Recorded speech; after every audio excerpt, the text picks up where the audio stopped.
All right, good to know. Good verify there, especially being on Halloween. Yeah. All right, we're getting ready for trick or treat. Yes. So we had to think of our weather word today. What is it? Let's bring in Payton. Don't worry, I'm here. Oh, is that how it goes? I'm here. I'm like, Okay, hello. Okay. So he's coming out of that story. We're talking about Halloween, Halloween candy. Okay. So our weather word today, Snickers. Okay.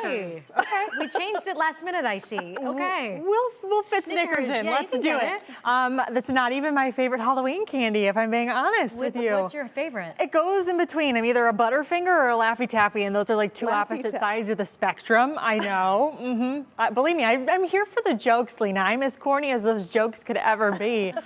We do have to chat a little bit more about winter weather. I know a lot of you don't want to chat about it, but you know, it's happening. We've got a taste of winter as we go through the overnight and into the day tomorrow. So that winter weather advisory does not kick into gear until 8 o'clock tonight. That now does include Cuyahoga, Lake Geauga, Inland Ashtabula County. So a lot of you are not really going to see anything out of this. That's just the truth.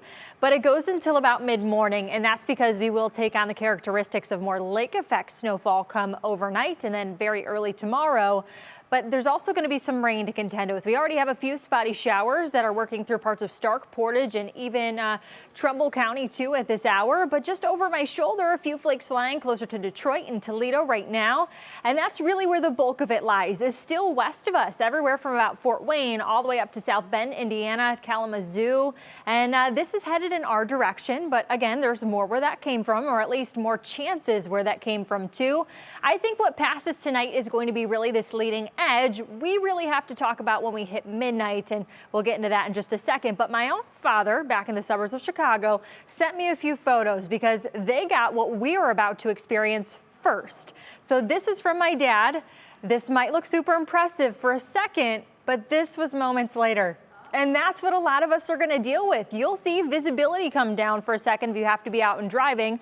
You will see some bursts of moderate snow, but again, the ground is far too warm to see it stick in most locations too. Betsy and I were looking at ODOT ratings. They actually put out temperature profiles of the roadways, and even out east of the Cleveland metro area, those roadway temperatures are actually right around 40 degrees. So that's not conducive to even start treating the roadways too. We've got a light dusting possibility, and I think that's what my dad was really highlighting, is what the majority of us will see.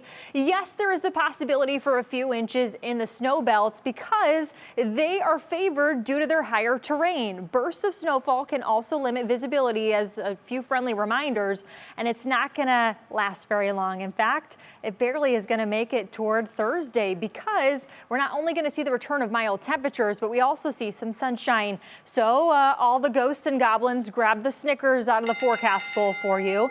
Temperatures are going to fade back to about the upper 30s come 8 o'clock. And I know that's the time frame at which kids are usually wrapping up being outdoors. And that's the perfect time in my mind. We'll have a few spotty showers out ahead of that. But, you know, 8, 9 o'clock is when we'll really see maybe a few flakes start to fly. So in your closer view National Zymark forecast, this is how I've stopped the clock. This is 8 p.m. tonight. We've got a little green, we've got a little blue, and that's the indication that things are just starting to get going. That's because their temperatures are still close to 40. Obviously, up in the upper levels of the atmosphere, things are a whole lot cooler. But did you see before in the frame? All of this, as the system pivots, kind of hangs over Lake Erie. So as we start to wrap in much of that cooler air, we take on that northerly wind, and then we get the idea of lake effect. So if you're looking to maybe see things and take in all of the spectacles, I know Lena was joking earlier about my weather word in alternative being take 5. If you want to take 5 and kind of soak in all of the snowfall that you might see, it'd be closer to midnight or the wee hours of tomorrow morning. But it's not going to be here come midday tomorrow. In fact, it starts to tear away as a whole. I think we've got some lingering stuff out east, but the majority of you are actually going to start to filter in some sunshine. So in your Union Home Mortgage extended forecast, we've got sunnier skies for your Thursday, your Friday, and even Saturday before clouds start to increase and bring in our next chance. In your Union Home Mortgage extended forecast, rain is back in the forecast, plain old rain by Sunday, Monday, and Tuesday.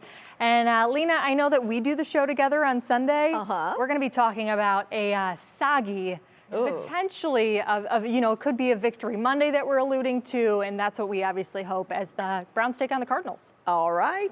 Okay. We'll see you on Sunday. We'll see you tomorrow.